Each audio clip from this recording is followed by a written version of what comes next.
dynamic artist na si Ugo Bigyan na taga Chao. Yan ang pride nila, pare. Si Ugo Bigyan. Bigyan mo naman kami ng mga... Si Serbo ang magsasalta. Oo, tama. Correct. Eto na. Tingnan natin kung sadya bang artistic ang mga taga-Chaong Quezon. Eto na. Kilala na sa pambato nila ang The Reborn of ES Dance Master. It's showtime! Late. Mula sa bayan ng Chaong, na isa sa pinagmamalaking yaman ay ang mga kabataang may angking talento. Ipinakikilala namin ang ES Dance Reborn Masters ng Chaong East Elementary School. This is your show. This time, it's showtime!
Ayan, maraming salamat po sa inyong suporta. Dito tayo sa grupo.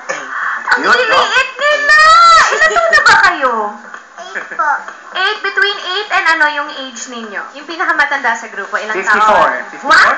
Ay, hindi. 11. Sino pinaka bata, yung bunso ninyo, ikaw na 8 years old. 80? 8. Ah, 8. Ang cute-cute ninyo naman. Nakataw na kataw ka agad sa dance floor. Passion niya ba talaga ang sumayaw? Tsaka ang galing nila, Ate Ann, kasi yung mga nakakalaban nila sa Laguna at sa Quezon. Mga mas matatanda sa kanila. Tama ba? Mga champion kayo, ayun. Pero kayo lagi na nanalo. Ikaw bumaba ito. Opo. Tingnan natin kung na-capture niyo yung hearts ng ating madlang people. Kay Kim Jong-un, Terry Paso. Capture na kaya ang hearts ng ating mga Bata People. Bata People, bago po natin taas ang mascot. Bata People, trailer muna tayo. Bata People, silipin natin ang ating mga kalahok. Nakabihis po siya ng pusa. Ang scientific name ng cat ay Felis domestica. Marami nagtatanong, para saan ba ang buntot ng pusa? Ang buntot ng pusa ay ginagamit niya kahit ang balanse. Pag pinutulan po natin ang buntot ng pusa, magiging lang pa po ito at babagal po ito tumakbo. Bata People, ready na ba kayo dyan? Ang mga natin natin, Bata People, ready na ba kayo dyan? Focus! Showbo! May pusa sa pusa. Ito puro 8, 8, 9, 8, 8, 7. Madali na pong natay sa mga Bata People natin,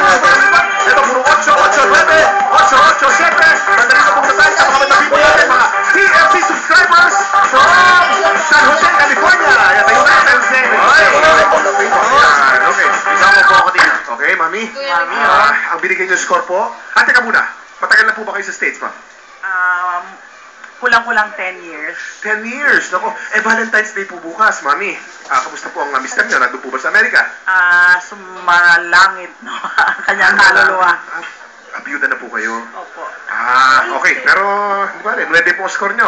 Bakit po 9 ang binigay niyo score, Mami? Maganda sana sila pero kulang pa sila sa pagsasabay-sabay.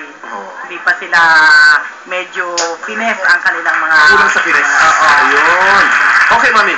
Ganito po. May sample po tayo ngayon. Aha. Yung sample po, ialay niyo po rin sa mister nyo. Okay po ba yun? Magpapasalamat ka ba? Okay, go! Cute. Salamat po sa mga teachers, mga magulang ko po dyan, mga tito, tita, tita Maria, tito Dante, dito na po ako.